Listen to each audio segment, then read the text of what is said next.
Hey guys, today I'm going to be doing my out-of-box review for the HG Iron Blood Orphans Gundam Dantalion, and I gotta tell you guys, this is probably one of my favorite HG Iron Blood Orphans kits that I've built so far. Really cool design. It has like basically the same issues that all of the Iron Blood Orphans HG kits have, that it does have a couple seams, it does have a few stickers, but overall this one is really nice quality and it has some pretty cool stuff. So first of all, it just has a really cool, unique look, and a lot of the HG Iron Blood Orphans kits, a lot of the just Iron Blood Orphans designs are very unique. And that's one thing that's really been great about the series and the kits as well, is just experiencing the uniqueness of the designs and the building different kits and experiencing that. But some I think are there, although many of them are very unique, some of them I definitely like more than others. This one I really like. There are a few aspects of this design that I don't really care for. I don't really like the feet. I wish the feet were a little bit smaller, so that's one thing that I plan to do with this kit, is modifying the feet, making those a bit smaller. And then I also don't really like the shape of the torso. It's got just kind of a weird, odd shape to it that I just don't really care for too much. So other than that, I love the legs, the arms, the head especially is a really cool head design. It's a very skull-looking face it has there. Really cool weapons and accessories for this as well. I really like the weapons, really like the huge backpack that it has, and we'll talk about that all here momentarily. Again, the stickers, it's got a few. They're mostly just for some small yellow color apps there. You do have a yellow part there for the V-fin and for the chest vents, but otherwise all the other little yellow you're seeing on the kneecaps, on the front of the crotch piece, and on the sides of the head, that's all stickers.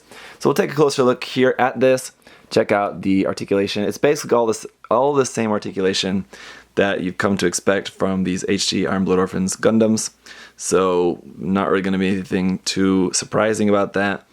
So the red part there that's an actual red piece, and then we have a separate piece in there for, a separate sticker in there for the eyes, giving it those yellow eyes in there. Again, really cool head design. Really like that skull-looking head.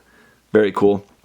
The V-fin did have some safety flags on there. I just trimmed those and sanded that down, so sharpen up the V-fin a bit. I did also glue the seam lines already, so there is a seam line on the shoulders, but I have for the white part anyway, I did already glue that. Really like this design of the shoulder, having that off gray set inside that white, so that's a nice look. When you're painting that, that's going to be very easy to take off and put back on. I also have a little bit of that off-white, that light gray color here at the top of the leg, and that's pretty much it. There's not really a whole lot of that color actually, but it's nice to have a little bit of that here and there. So the head will go up and down, all pretty normal. The arm, and this has the same shoulder joint that is quite loose on other kits like the Astaroth and the different versions of the Astaroth and the Vol. So I'm worried about the arm, but so far it feels okay. So you can see that polycap will swing up. You can bring the arm up really only about to there, but then you can rotate that and get that nice bend at the elbow to get a pretty good degree of rotation there at the elbow. The wrist, of course, is just on a ball joint. We do, of course, have a seam line here on the arm as well, on the forearm, on the front and the back. But that's going to be a pretty easy one to wipe out, just with a very small modification to the arm that you're going to have to make. I am thinking of maybe doing a work in progress video, or like a quick tip video on this kit, on just the modifications that I want to make to it, so I'll probably show that to you guys in the future. In the stomach, we have the same kind of articulation as the other Gundams have, so you can have 2 points, one there at the top that really only bends a little bit, and then the bottom is just on that ball joint, so as you just saw a moment ago, it comes off kind of easily, so just be careful when you're moving that around. You can also bend that, again, if you pull that up just a little bit, you can bend a little bit to the side, but I guess not really all that much. In terms of skirt, it doesn't really have any except for the back, which is just like that kind of frame part. Nothing of that moves at all, of course. The hip joint will move side to side, and up in here, with this will rotate there at the top. Be careful when moving the leg. That part here at the top does kind of get in the way when you're moving that. If you bend it the wrong way, that will kind of crash in with that hip part there, the kind of what would be a side skirt there. We do have a nice double joint here. It's kind of leaves the knee very exposed there, so it would have been nice if maybe this part was like a separate piece and moved separately with that. That would be a cool idea for a modification, so I'll keep that in mind and maybe think about doing that. Just maybe, basically it would just be a matter of just cutting this off here and then just attaching it onto this part of the knee of that knee joint, so then when it closes up, it goes back into position. I think that would actually be pretty easy to do. So, okay, I'll keep that in mind and try to show that to you guys later. So anyway, moving on down the leg here, there's some nice detail, and then here in the back too, I like this, how you can like see the pipes there, part of the frame just poking through this gaps in the armor there. The feet just work as normal. They'll rotate side to side, but I found this blue part at the bottom of the leg comes off fairly easily, so you might want to just put a little drop of glue in there, just glue that on so that won't go anywhere. But the feet, like I said, work fairly normally. They can close at the bottom. That part folds down, no problem there. On the bottom of the feet, not really a whole lot of detail. You do have some empty space in there. The back part is fine, but the front part is kind of empty. So basically what I'm planning on doing with the feet is what I think would be easiest. What I think would be easiest actually is to just cut this foot from here to here. So essentially it's just cutting off the toe. So like the bottom of the foot here is, the bottom of the foot now is here, but after I cut that, the bottom of the foot will be like this shape here. So basically that'll be cutting off a lot of the length and also making the toe, instead of being like this angle flat, the top of the foot, I mean, will actually be pointed a little bit more down like that, so then the bottom of the foot. Hopefully that makes sense. It's going to be fairly easy to do, I think. But anyway, don't want to spend too much time talking about what I plan on doing with the kits. Just want to get this reviewed here for you guys. So let's move on to the bayonet rifle that this kit comes with. I should also point out just one more sticker here on the top of the chest. There's that kind of silver sticker that just goes on that part there. Yeah, again, just don't really care too much for this whole shape of the chest. It looks kind of just a bit odd with this top part being rounded like that. So probably what I'll do is I'll just steal the torso from another Gundam and just sort of like kit bash it. Alright, so here we have the bayonet rifle. I really like the look of this rifle. You can also transform this just by folding that, taking out this handle here like that.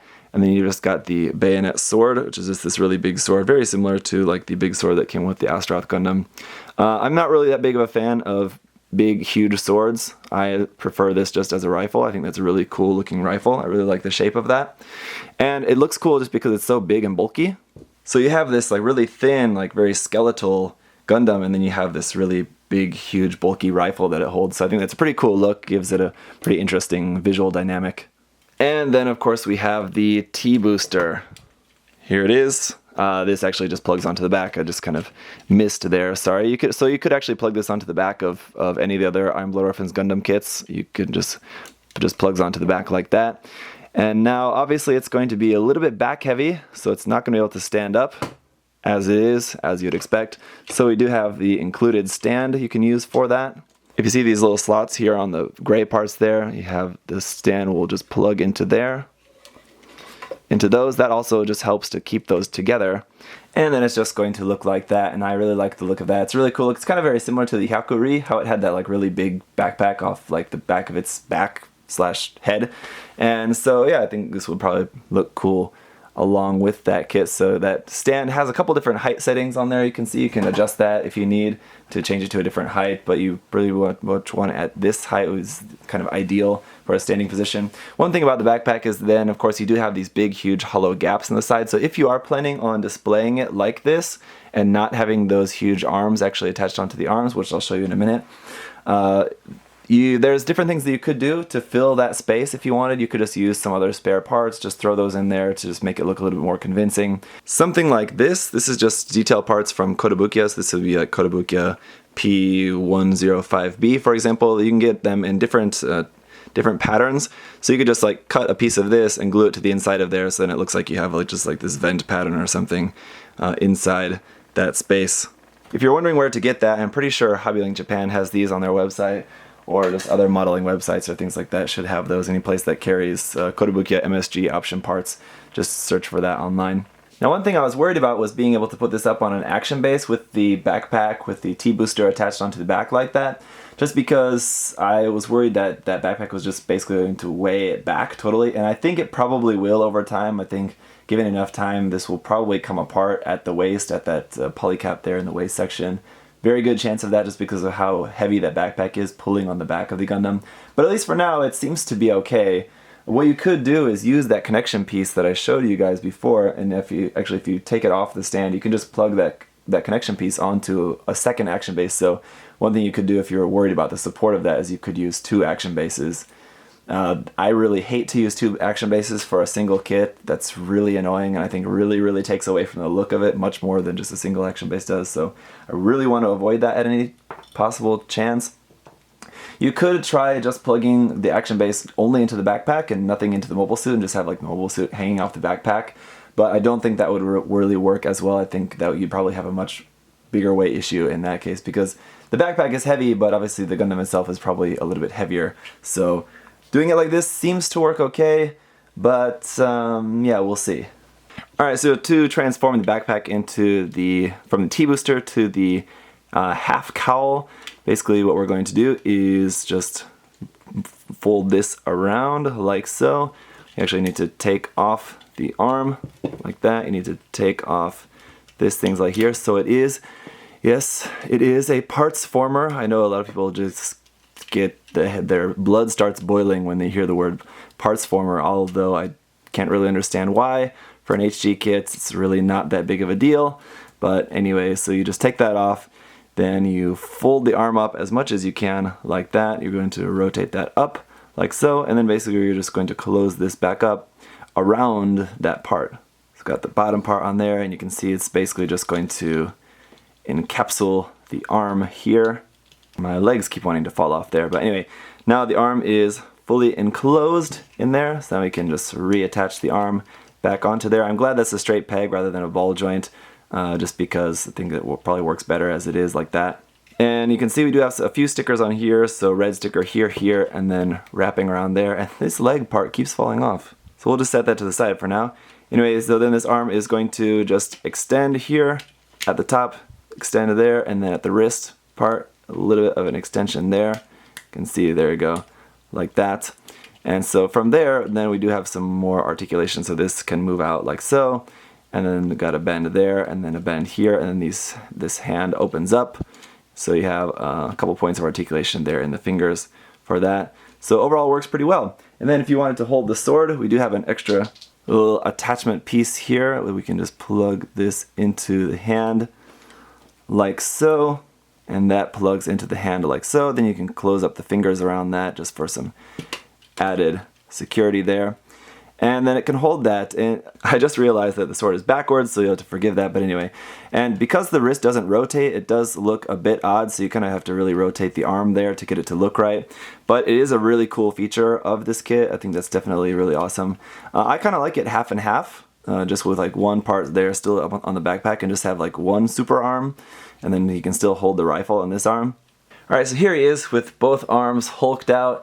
And it's pretty cool, and not really going to have any weight issues. Holding up that sword doesn't seem to be a problem at all. All the joints of the arms actually do seem quite strong. I don't think the Bandai really changed anything. It just, I don't know, for whatever reason, it does seem to be strong enough. There are a couple other stickers that I noticed that I forgot to point out on the arm parts. There's like a couple just black squares to fill in like some large kind of vent sort of shapes on the top and on the front of there, but that's pretty simple, easy enough to just fill those in. So overall, yeah, the big arms work pretty cool. It's definitely a really unique feature of this kit. It's something that doesn't really exist too much in the Gundam universe at all. It's very reminiscent of the Astray Red frame that has the giant arms. I kind of wonder if Bandai will ever make an actual model kit of that. We do have the metal build that exists of that, but other than that, not really anything in terms of a just regular standard release Gundam kit. Gunpla kit, I should say. So, I don't know. But in the meantime, we do have this, and you could use this with other Gundams in the series. If the other Gundam's arms, like say for example you have like the Barbatos Lupus, you want to use this with that, and obviously those Lupus arms are not going to fit up inside of that part. I mean, just take off the arms and you could do it like that. Maybe just find a way to make that work. I mean, if you take off the arms, then I guess you wouldn't really have anything to hold these arms like close to the chest, so they might like flop out away from the body, if you kind of get what I'm saying. But I'm sure that'd be a pretty easy, simple thing for you guys to fix if you're interested in doing that. But overall, this is a gimmick that looks really cool and works really well as well. So I think that's kind of all that you would want in a gimmick in a high-grade kit. So of course there are some seam lines on the arms as well. The stickers there, yeah, you're going to have to paint in those details if you want. It's kind of up to you. But again, that is pretty all standard stuff for an HG kit. Overall, I think it's really successful. So like I mentioned before, I think this is probably how I'll end up keeping the kit eventually later. Just one super arm and then one arm holding the rifle. Kind of a little bit of best of both worlds, because I really love that rifle, and also, I mean, you kind of got to show off the gimmick of the huge giant arm. So I like this look. One thing that I also forgot to mention about the bayonet sword / bayonet rifle is that if you could have it extended as the sword, but then keep the rifle grip on it, like how you're seeing it now, and then it basically just forms a really long rifle. You could do that, I guess, if you wanted, and you could also just have the sword held in just the normal hand. I only showed the sword to you guys held in the big half cowl hand, but you can just hand hold that in just the regular standard hand as well, just using that regular just little handle there. So there's a lot of stuff that you can do with this kit. That explains why this kit has a little bit higher price point, 1,400 yen for this, as compared to most of the standard HGIBO kits were either 1,000 or 1,200 yen. This one's a little bit more. Obviously, it's got a lot more plastic in it, so that's why. But there's some cool stuff that you can do with the different gimmicks and stuff built in with this kit. So I really like this kit a lot. It's definitely one of my favorites of the line so far. If you're thinking about getting it, definitely do check it out. It's really cool. And if you guys have any other questions or comments, you can leave those down below. And just have to say a big thank you to USA Gundam Store for supplying me with this kit to share with you guys. So again, if you guys are living in the US and shop online, do check out USA Gundam Store. You can use that coupon code ZakuAurelius10 and save 10%. And you can pick up this kit and other stuff there on the site. Give a big thank you to them, and thank you guys for watching. I'll see you guys next time. Bye-bye. Hey! Thanks for watching, guys. Remember, if you want to check the kit out for yourself, you can head over to USA Gundam Store. Use that coupon code ZakuAurelius10. Save yourself 10%. Thanks for watching, guys. See you next time. Bye-bye.